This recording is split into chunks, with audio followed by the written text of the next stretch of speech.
Picture this, Ottawa, 2032, about 10 years from now, let's say now is 2021.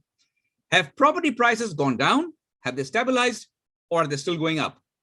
Ladies and gentlemen, if you'd like to find out my forecast for the next 5 to 10 years in Ottawa in respect of property prices, please stick around. Thank you for joining me today. My name is Faiz Versey. I'm a real estate broker with LePage team Realty in Ottawa, and I help people to buy and sell property. If you have any needs in that regard, please feel free to look me up. We would initially have, if you did give me a call, we would have an initial discussion where I will sit down, understand your needs and what problems you're trying to solve, and then I would see if I can help you. Thereafter, we decide if we work together, that's fantastic. And if we don't, that's no problem. We go our own ways, no harm, no foul. But that meeting will be educational for both of us. So I strongly encourage you, if you have a need, please pick up. If you have a need in the real estate scenario, please pick up the phone, give me a call, and let's have that initial discussion. Today's seminar is interesting. It's about real estate economics. I'm going to try and peer into the future, which is a difficult thing to do on any given day. It's hard to see what's going to happen in the next 5 minutes, let alone the next 5 to 10 years. But that's exactly what I'm going to attempt to do. Let me add the proviso that as this is a forecast, nobody really knows what's going to come, what's going to happen really down the road. So whatever steps you take based on any information that I give you or anybody else gives you, please do your own due diligence. Due diligence means your own research, and take full responsibility for that on any steps that you incur in the future. So I stumbled upon this research as I was researching. I do a lot of research on real estate, and I thought it would be great information to share with my audience. And so I'm not the author of this information. I've gathered it from several different places, and I'm certainly not an economist. I'm a real estate broker. So I'm going to try to do as best justice as I can so that I can give you the gist of all this information. So my friends, what I'll start off with is looking at a very interesting chart. Let me just share my screen here with you. And this is a very interesting graph looking at the cost of home ownership, the changes, the year-over-year change since 2020, the percentage change from 2020 across Canada. And the reason I'm bringing up this graph is that it seems the problem that we are facing in Ottawa, where prices seem to just continually be rising, are they sustainable? That's the question we're trying to answer. It seems to be a problem across Canada. So you'll see that when we go to the chart, when I just look at it. But the reason I'm mentioning this is that Ottawa is usually not in sync with the rest of Canada, meaning we're sort of an island by ourselves, an island in the sun, or today an island in the snow. We've got some snow happening. But at the moment, it seems that we are also in sync with what's happening in Canada. So let's take a look at this chart here, this graph. It's amazing. The cost of home ownership.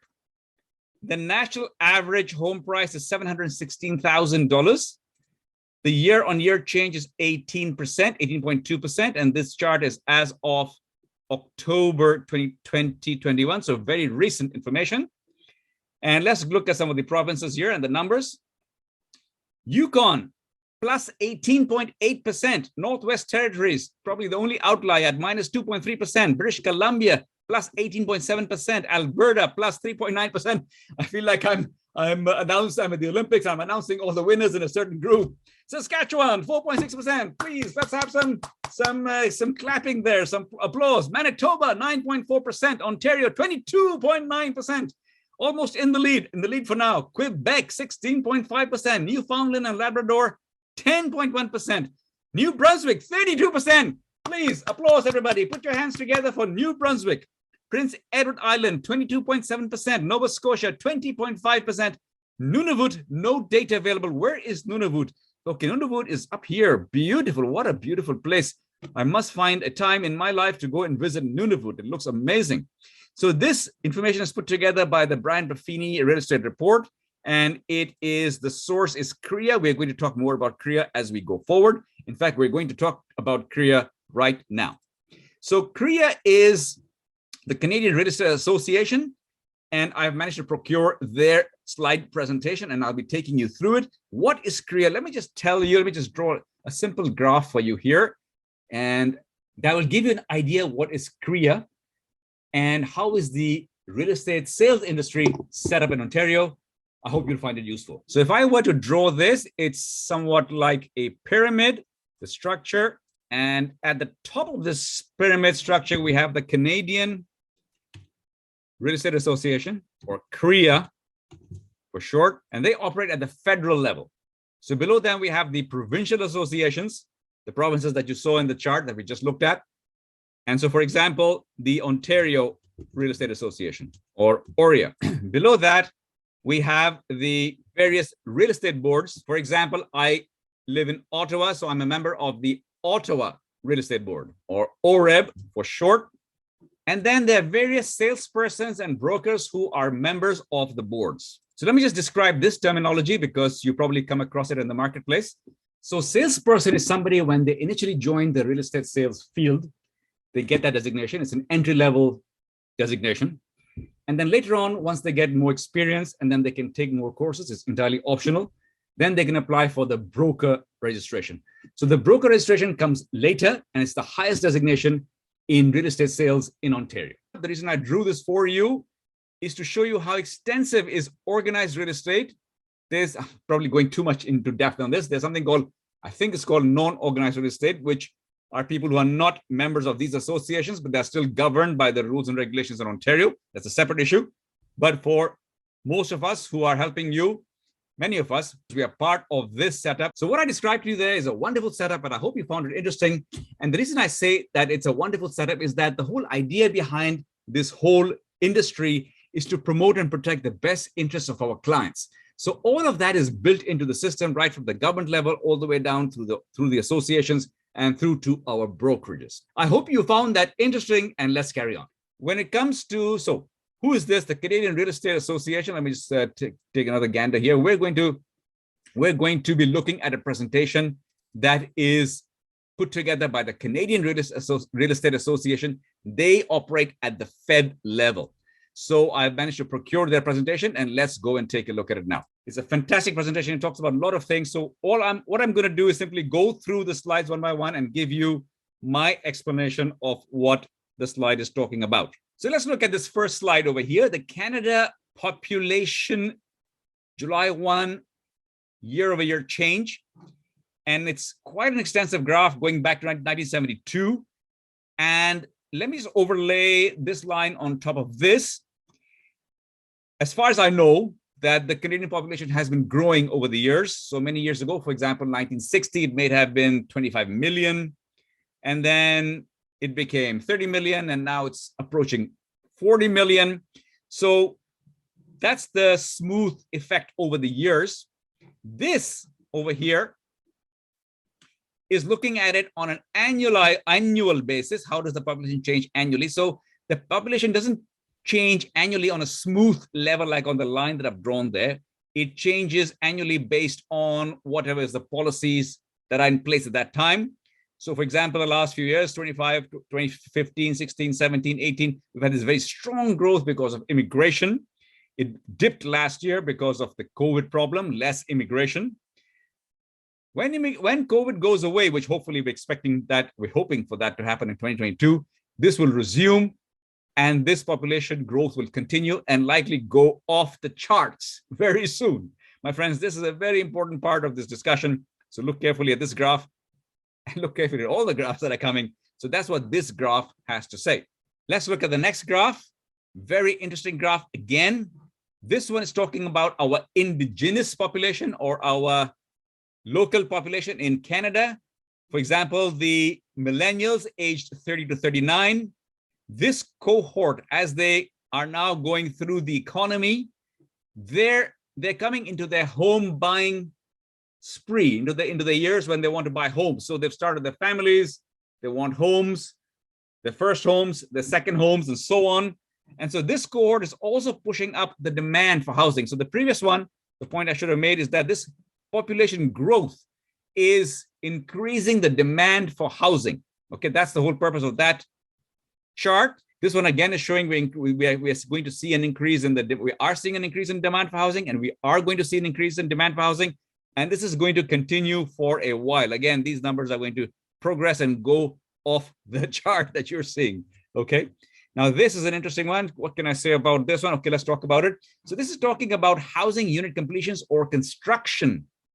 How has the level of construction been? And as you can see over here, the construction has pretty much been flat for the last number of years, meaning the growth in the construction has been flat. So now we're starting to build the thesis that we are coming to, which is the problem is we've got this growing population.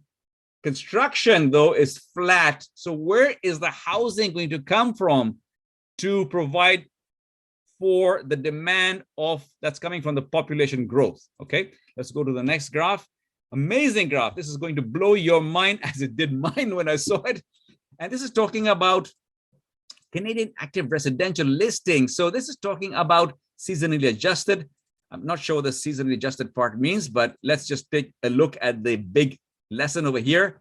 Canadian active residential listings is tending to go down over time. My friends, this is now a big part of the puzzle. So the secular trend is down, as you can see from here to here. And if we look in the last 5-6 years, it's come down pretty significantly. So what this is saying is that there aren't enough.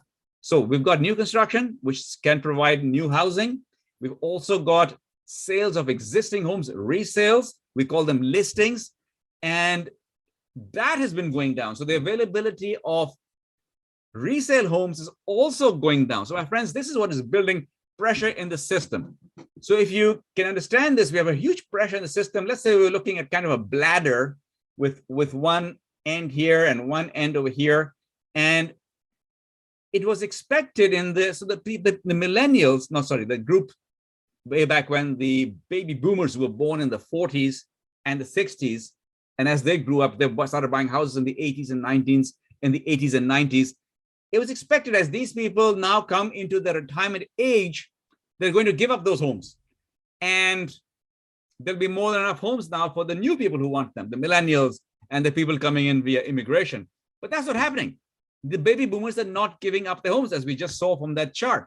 So we've got this huge pressure in the system, if you can understand it from my diagram over here, where we've got these new people coming into the system.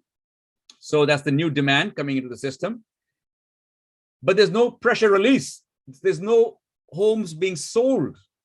There's no inventory. We call homes inventory units because they're just in the system. So the pressure is building up, building up, building up. And that pressure is spilling over into increased prices. Okay. You'll see more as we go along. Let me get back into the slide presentation. So that's what this is showing, is that we are having a supply squeeze. There isn't enough supply of resale homes. Let's carry on. Very interesting graph. Canadian home sales. Now we're talking at the Canadian level, by the way. So I'm talking about across Canada. And we're going to come specifically to Ottawa in a few minutes. And you'll see Ottawa reflects almost exactly the same thing that's happening Canada-wide. So yes, here we're seeing increase in the home sales over the years. We had this huge blip over here, which represents COVID. We had the sharp downturn, sharp upturn because of the pent-up demand. And now we're coming back to trend. The trend is showing a smoothish and slightish increase in home sales. And it should actually be much higher than this because of the demand. But that is the problem. The demand is there, but there isn't enough homes to sell. So we're seeing an increase in home sales, yes, because there is inventory that's been built over the years, construction. So when I use the word inventory, please excuse me, that's a technical term, but what I'm talking about is houses. Okay, so we've seen new inventory that does get sold. So we're seeing a steady increase in the number of home sales, but it's not compensating anywhere near where it needs to be to account for all the new demand. Okay, let's carry on from here. Canadian, now this is a mind-blowing graph, at least for me, but maybe I can explain it to you and it'll blow your mind as well. Okay, Canadian months of inventory. So inventory, number of houses. This has fallen dramatically from 8 months down here at the Canada level to about 2 months. 2 months of inventory means there's no houses for sale. And in Ottawa, it's even worse. It's 1 month. So let me tell you, if I can draw a metaphor for you, if you were a family of 3, husband, wife, and a child, let's say your monthly budget to live is 5,000 Canadian, and you have $1,000 in the bank, it means you don't have any cash. You're going to spend that any day. If you had $25,000 in the cash in the bank, then you got some savings. You have no savings if you got $1,000. We have no savings at 2 months of inventory. So 2 months of inventory means we got no houses to sell. Okay, they come on the market, boom, they're gone. That's why we have these multiple offers, too many people chasing the limited inventory. So let me explain this, and then we'll come back to the charts. So we've got too many people chasing these very few homes. So we have 7 offers, we have 10 offers. One person gets the home. This is called multiple offers, by the way. Multiple offers means more than one offer. So 7 offers, 10 offers, one person gets the home, 9 are still in the market. They go to the next house, another 9 join them, that becomes 18. That's the crazy part right now. And that's why we're seeing what we're seeing, everything that you're seeing, we're seeing the charts. And that is the situation for now. Okay. What was the point I was going to make? That I was going to make a point. Okay, if it comes back to me, we'll see. But I forgot what I was going to say, but there's a lot to talk about. Let's carry on. Okay, so here we go. We'll go to the next graph, which is this one, MLS HPI. Okay, this is a beautiful graph as well. This is showing, so MLS means multiple listing service. That's the real estate database. That's where we real estate salespeople and brokers, salespersons and brokers, we enter information, we get our information. So for example, if you wanted to purchase a home, I would go to MLS and start my search over there. If you were to sell your home, I would go to MLS and use that to help me come up with a price, with a recommended listing price for your home. So that's an extremely important database that we have access to. And then after that is HPI, which means Home Price Index, which I believe is a statistic created by CREA. That's the Canadian Real Estate Association. Basically, what we're doing, what this graph is saying is that we're going to look at the prices. Home Price Index, meaning we're going to look at the prices, aggregate composite benchmark price. SA means seasonally adjusted. Again, I'm not quite sure what that means. So if we look at the price over the years, it's just been going up. It's going up in a parabolic way because, as I've started to describe to you, because huge pressure in the system. So of course, the prices are going to go up. They're the ones that's where all the pressure is spilling up into. Okay, let's look at the next graph. What about Ottawa? Ottawa, my favorite place in the whole wide world. I live here. My family is here. I work here. My clients are here.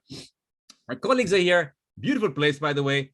Lovely scenery. It's like a big city. We have 1 million people in this city. Big city. It's got a small town atmosphere. Fantastic. If you get a chance to come by through to Ottawa, if you're listening to this from away from Ottawa, please do take the opportunity to do that. You will enjoy it. So what about Ottawa? Let's look into the stats, and we're going to see similar graphs. So here we go. Ottawa active residential listings, seasonally adjusted. You can see that these are going down. So the number of homes available, we basically have no homes. There's no inventory. So when you hear that phrase from real estate salespeople, you're hearing from me, you're hearing from many people, the media, no inventory means no homes for sale. We have no homes for sale. That's why the prices are going up. Okay. So you can see that this has just been coming straight down. In fact, if I were to put a ruler to it, it looks like a ruler. And this has nothing to do with COVID, by the way. So this has been happening. The secular trend has been happening for a long time, especially for the last 5-6 years.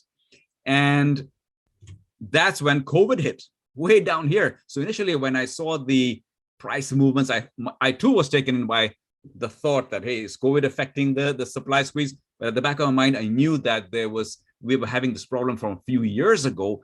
So it wasn't really COVID at all. We've just been having this problem for a long time. And my friends, that's what these graphs, the reason that I'm sharing this with you, that when I saw these graphs, they really hit me so hard. It was like, because I see this on a daily basis, down on the ground. So daily, in my daily business, I'm dealing with buyers and sellers. I'm discussing their needs, their objectives, their problems, their dreams, their ambitions, and understanding the problems that they have and how to solve them. So I can see all this on a daily basis. When I saw these graphs, the bulb just went off. So it was amazing. And I hope that's what's happening for you as well. I hope that I'm blowing your mind as mine was when I saw all of this stuff. Here's another chart for the Ottawa home sales. Again, a steady trend upwards. Blip for COVID. This is nowhere near where it should be because of the demand, but there's no homes to sell. Okay, this is an interesting graph. I'll skip it. It's too complicated. Here's another one. Canadian months of inventory. Oops, what did I do there? Hang on a second. Okay, let's look at this. Canadian months of inventory. So this is for the Ottawa market inventory again. Oh, see, here it's even worse. It's at 1 month. 1 month means no houses for sale. That's why we're having a huge problem now. Remember, these things are counted at the end of the month. So houses are selling. Could be, I don't know how to get that figure, but there could be an inventory that builds up during the month and then goes down. And that's what's being counted on this graph. During the month means if I list a home today on the 1st, and it's sold on the 6th, it won't count as inventory for that month, but it was inventory in that month. Okay. So there is maybe some adjustments that need to be made to that, but the economists know better how to do that. I'm just speaking from my real estate perspective. Generally speaking, I would say 1 month inventory means no houses for sale. Okay. And that is the crux of the problem. So let me just explain this point about low inventory in case somebody jumps on me and says, what do you mean no inventory? That's what I keep saying. No inventory. Because there is inventory and market is happening and activity is happening. Yes, that's correct. There is activity happening. As I mentioned, the inventory is 1 month's inventory. So it is activity. There could be activity in between the month endpoints. But generally, in relation to the demand, there's no inventory. That's what I mean. That's what I'm emphasizing over here, that inventory is so low compared to the past, where we had 6 months, 7 months worth of inventory. So there was a balanced market. Buyers and sellers were having a decent time. Now we're in something called a seller's market, and the inventory is so low in relation to the demand that is the problem. We need more inventory. Where's it going to come from? The listings are down. There's not enough construction. That is the gist of this problem. Population is going up. So I hope you understand when I say no inventory, it's a metaphor for this huge problem that we are in right now. Okay, let's keep going. Let's carry on. Ottawa economic region, year-over-year change. Again, this is showing how the population has been moving and growing in Ottawa. And the next graph will describe that even better. Yes, and the next graph is looking at a 5-year rolling change for population in Ottawa. And look at that, beautiful. This shows you that the population in Ottawa is growing.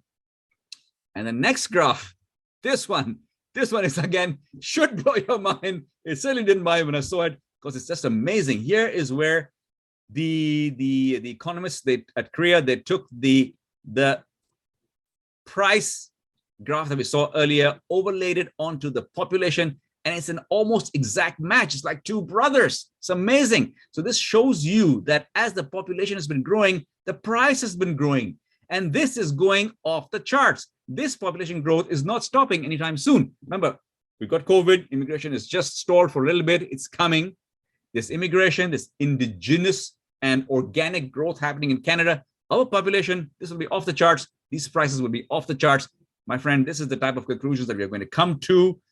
So amazing information here. The construction, Ottawa housing unit completions, the construction is relatively flat for all these years, relatively flat, but we have a growing population. Okay, this is interesting. This is the same graph.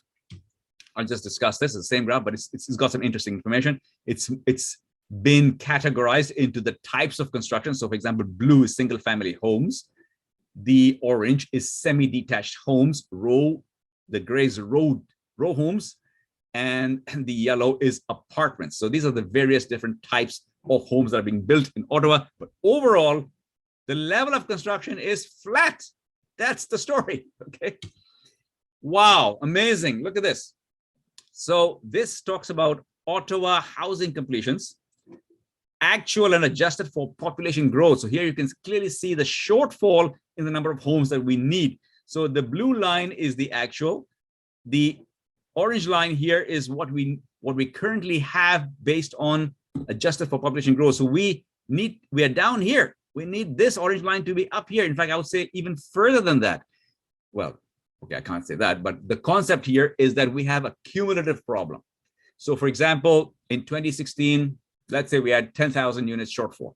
2017, 10,000, 2018, 10,000, 2019, 10,000, 2020, whatever, 10 now. It's not 10,000, it's more than 10,000 because the population is growing. So it's 10,000, 15,000, whatever. Let's say right now we're sitting on 150,000 units cumulative shortfall. We are in a huge hole, and we're only building, as we saw there, maybe 5,000 to 6,000 units. And the new listings are going down. We've got a huge problem. And that is what these graphs are depicting. And that's what I see on a daily basis. Okay, this is interesting. This is again showing you the Ottawa housing completions adjusted for population growth compared to actual. This is a negative. So every year we have a shortfall. That's what this is saying. Every year we have a shortfall in the number of units. If you then translate that into the cumulative shortfalls over the years, the problem is huge. We haven't even started to dig ourselves out of this. And that's why the prices are going up. And that's what this shows in Ottawa. This is now the pricing chart for Ottawa, it can show that, again, parabolic increase. We've got this huge increase. We've got a small dip here. I'll talk about that in a second. In fact, I did in one of my previous videos that we had a dip from April 1st. So January, February, March of this year, the markets were going straight up. April 1st, bang, and one day the market changed. No multiple offers. Prices started to cool off. And then for 5 months, April, May, June, July, August, 5 months, the property market cooled off. September, it started to heat up again. As I'd mentioned in my video that I did in August, that the property market will likely heat up again.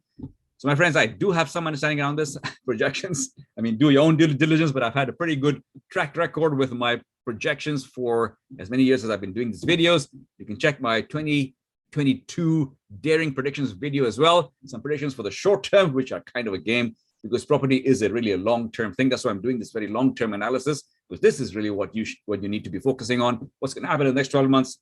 It's anybody's guess. Even this is a guess, but at least we have some information that sounds reasonable. Okay.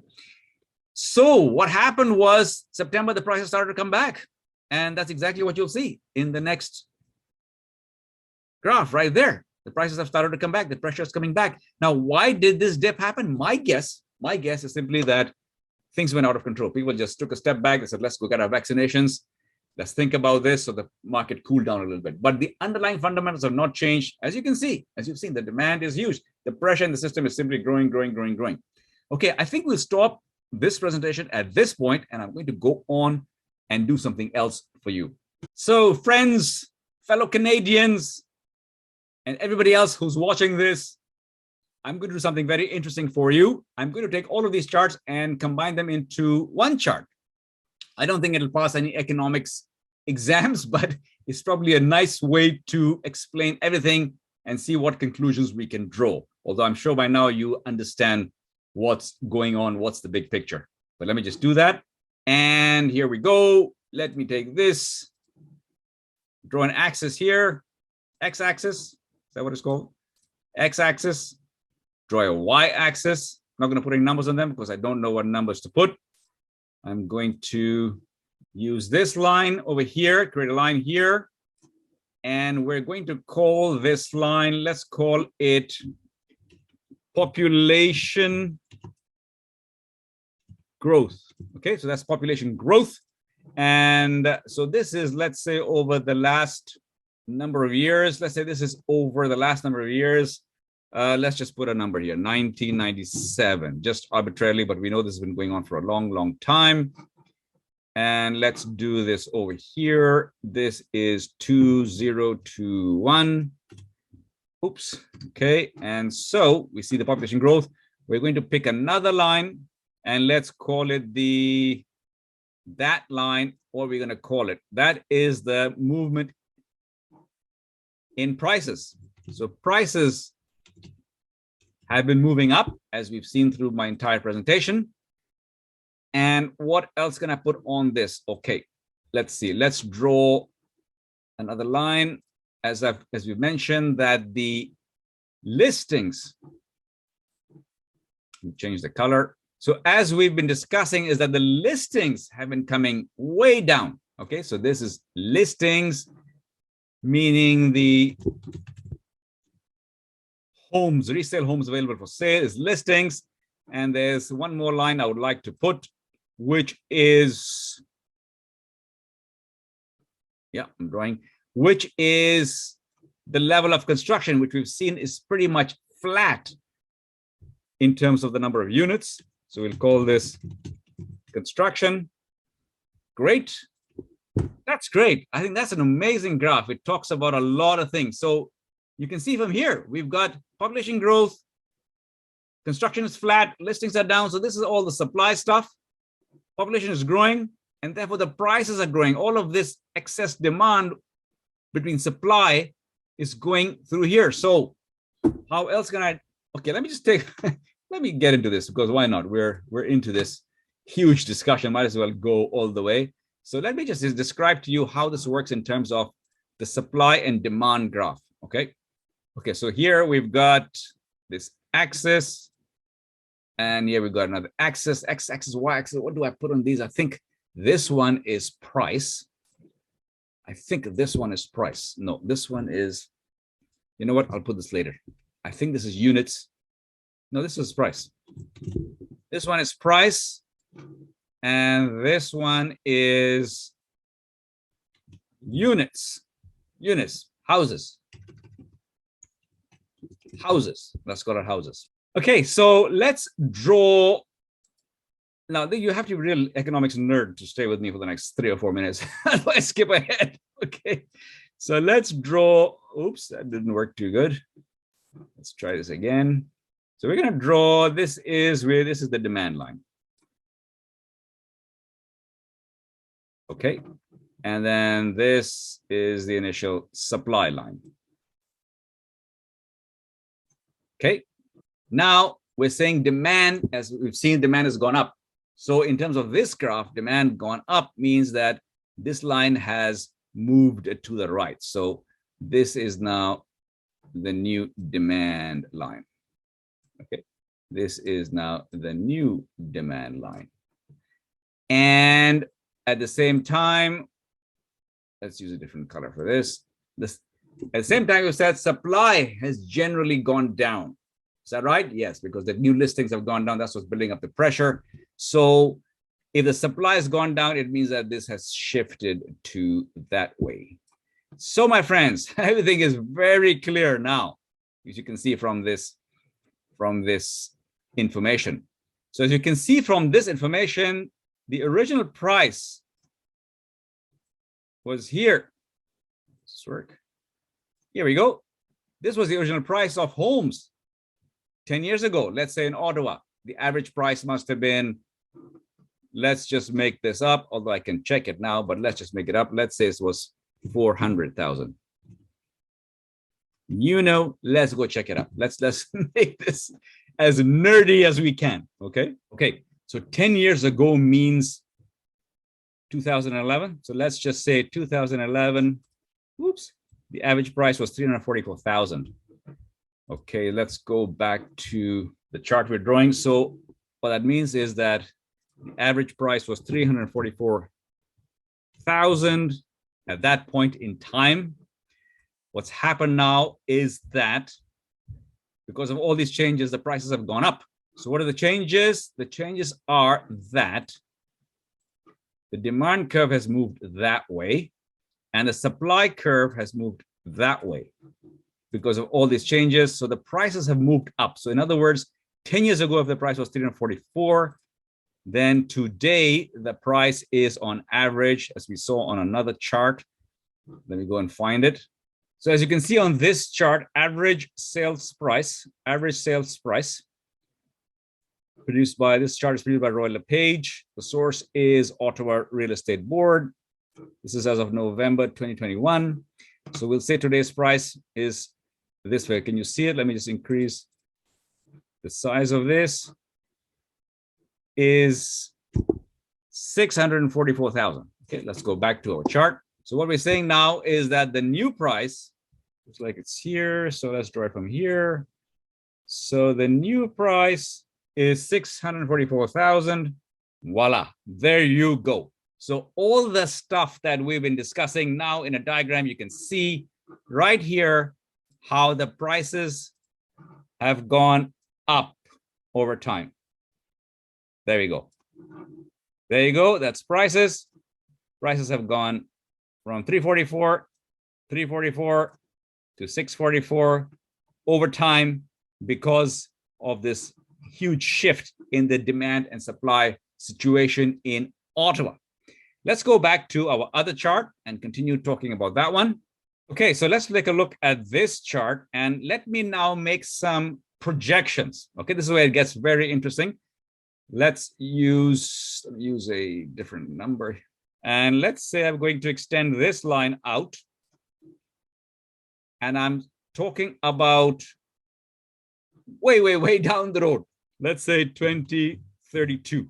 Okay, so what can happen between now and 2032? Let's take a look at that. Actually, before you listen further or go further in this video, why not stop the video and try to see what you think? What do you think the future holds between now and 2032 in terms of prices? Do you think they're going to go down, be stable, or they'll go up. So just stop the video right now, take a few moments, come back, and then view my answer. And let's see if we agree.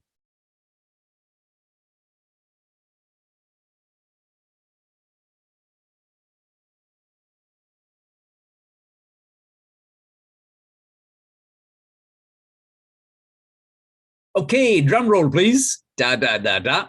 So my thoughts are that as the population grows, because that is the expectation based on what we've just seen, that therefore the prices also increase as we get into 2032. So that's my expectation. That's my projection. If I were to do a midterm outlook, in other words, up to about here, my conclusions are the same. Because this is a demographic change, as we've seen, or as I've understood from the presentation, that, excuse me, that this problem has been building up for the last 2 to 3 decades. So I think it's a slow-moving train. I don't think it gets resolved easily going forward. Now, I'm just talking from a real estate broker perspective. I'm not a city planner or a government politician or an economist. Now, they may have a solution, and that would be great. But from what I'm seeing, that this being what I think is a slow-moving train, that this problem stays with us for the next midterm, which is, let's say, 5 years, and even for the next long term, which is about 10 years.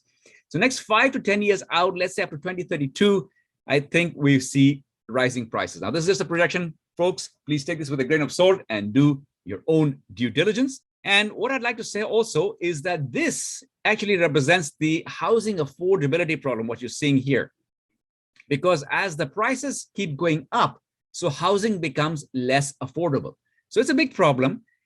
One solution that I can think of, again, just my 2 cents, and why not? We are all affected by this problem. So let's throw in our 2 cents. Maybe something may be helpful to somebody out there. So let me just mention it. What I'm thinking is that perhaps one solution to this problem is that there's a lot of construction going forward. And of course, the government will have to figure out how to create a lot more construction. But if there's more construction, then that could pick up the slack in respect of the lack of housing supply to meet the rising demand. That's what I'm thinking. But that's just my 2 cents. And let's see how things pan out as we go forward. My friends, I honor you. If you've stayed with me thus far, thank you so much. And just to help you, let's do a recap. So let's get absolutely crystal clear on why prices are going up. And let's talk about this. And so we are saying, why are prices going up? And the answer, as we've discussed in this video, is demand is up. Yep, is up, which comes from increase in population. Which increase is coming from indigenous growth of the Canadian population, and new immigration. Okay. The other part to the answer is that supply of housing is down. And again, we know why. The supply of housing is down. Firstly, because of lack of growth in new construction, and as well, listings are down, which means that resale homes, okay, let me rephrase that, volume of resale homes is down. Okay, I hope now it's crystal clear. If you want to check any of these points, go back into the presentation. You'll find all of them in the presentation. Okay, let's continue. Okay, so we're going to talk now about what does all of this mean for buyers, for sellers, and let's also bring developers into the picture. We need houses. We need somebody to go out there and build houses. So let's talk about this. So now for buyers, now before I get into the scenario for buyers, let me just mention something. So when it comes to buying, look, I'm addressing the people who are interested to buy and would like to buy for this discussion. There are many people who don't necessarily want to buy. I think I came across a very interesting statistic. I think I have it here. Let me just find it. Yes, so here I have it. This is State of the Market, a chart produced by the Buffini Company. And what they say, yeah, very interestingly, that 60, so this is as of in 2021, 68.5% of Canadians own homes. Okay, so that tells me that Canadians love their homes. Home ownership is very high in Canada, but that leaves about 30% odd who don't own homes. And not all of those people are going to own homes. Not all of them want to buy. What it is that we have, within that 30%, there's a certain bunch of people that we call renters by choice and renters of necessity. So renters by choice are just people who don't want to own a home. This could be couples without children. Maybe they figure they don't need a home. There could be people who are moving around from town to town and don't necessarily want to buy a home. They just rent. There could be older couples who feel perhaps that they don't need a home right now. Maybe they had a home previously and then they've downsized and they rent now, and that's more flexible for them. So we have all of those types of things. And the renters of necessity, these could be couples with children. I mean, maybe they can't afford a home right now. Life is expensive. Could be singles, could be people who again are moving around. They don't really want to own a home. Maybe they can't afford to buy one yet. And students, people like that. So I mean, again, I'm just generalizing here, but that could be anybody who could be a renter of necessities. That's really somebody who cannot afford, so that they're not part of the demand equation when it comes to buying a home. Okay, so that said, I'm addressing my information here to the people who want to buy a home, who are ready to buy a home. So let me say what I need to say in respect of what all this means for that type of buyer. So in respect of buyers, now again, I'm going to generalize here because when it comes to buyers, there are many different types of buyers. There are people who are first-time buyers. There are people who are upsizing buyers. They already own a home. They need to upsize to a bigger home, perhaps as the family is growing. The people who are downsizing, for example, I said older people or seniors who want to sell their two-story home, move into a smaller home, a bungalow, which is easier to manage. So there's many different types of buyers out. There's investors. So if we were in a group right now and I had people sitting in front of me, I would actually open this question up to the group and say, you tell me, what does all this mean? Everything we discuss, what does it mean for buyers? And I would get lots of different answers. So because everybody's situation is different, and that's what makes real estate so exciting, that when I deal with people, I know I'm dealing with an individual. And this is the reason for my initial consultation, by the way. At the beginning of this presentation, I said, if you want to work with me, please come, let's have an initial consultation, because everybody is unique and I can't really generalize. I have to understand what your particular situation is. So as a professional, my whole job is to diagnose first before I prescribe. Diagnose before prescribe. Anyways, for now, we don't have that situation. So I'm just going to generalize and make up some things. So basically, based on the number of people I've worked with in all of these categories, let me just say when it comes to buying, let's talk about first-time home buyers, for example. So for the first-time home buyer, you're in a difficult situation. As we've seen, prices have been rising incredibly. So what I'm going to say to the first-time home buyer, look, as we've discussed here, if my projections are correct, over the long term, you're going to benefit tremendously from home ownership. And my view is just do whatever you have to get into a home, all right? So let me just stop this screen sharing here, just a moment. So an idea that I can give you is, Mr. Buyer, if you're a first-time home buyer and you're finding it difficult to get into a home, just beg, borrow, and steal, okay? Beg, borrow, and steal. That's an idiom. Let me break it down for you, literally beg. So there are lots of people who perhaps have parents who can afford to help them. So find out a way if your parent can help you, either with a loan or with perhaps an advance on the inheritance. There are a lot of parents who would like to leave something for their children. Perhaps they can do it now and help the child to get into a home now. For other buyers, again, similar situation. I mean, find a way to find the down payment. Maybe you have to work harder, work longer, save up more, be more diligent with your saving, all of those things. And there's many other situations, but let me leave it at that, because then that would take us 2 days to cover every situation. Let's talk about beg, borrow, and steal. So let's talk about borrow. So the world is awash in liquidity. What that means is there's enough cash out there that is looking for a home, that somebody wants to lend it to you. So just figure out how to get your hands on that money. And what you're looking for now, if your bank doesn't give you the loan, or has declined your loan application, then what you're looking for is a mortgage broker. Okay, a mortgage broker can work with the bank, but can work with many other institutions as well, and will hopefully be able to help you. Of course, you still have to qualify, but that's another interesting avenue for you to look at. If you need any referral to a mortgage broker, please give me a call or send me an email, and I'll be able to send you 1 or 2 referrals, and you can go from there. So beg, borrow, and steal. Steal, yes, I'm telling you to steal. And I've done a video on this as well. Steal from your current expenditures and put it into your future expenditures. So this is called delayed gratification. For example, don't go on that big vacation, okay? Take a smaller vacation, go on a budget vacation, and the difference, put it towards your down payment. For example, don't buy that big expensive car that you're looking forward to buy. Buy a smaller car and just put the difference towards your down payment. So things like that. If you want more information on that, please watch my video, which is entitled How to Save Up for a Down Payment in Ottawa.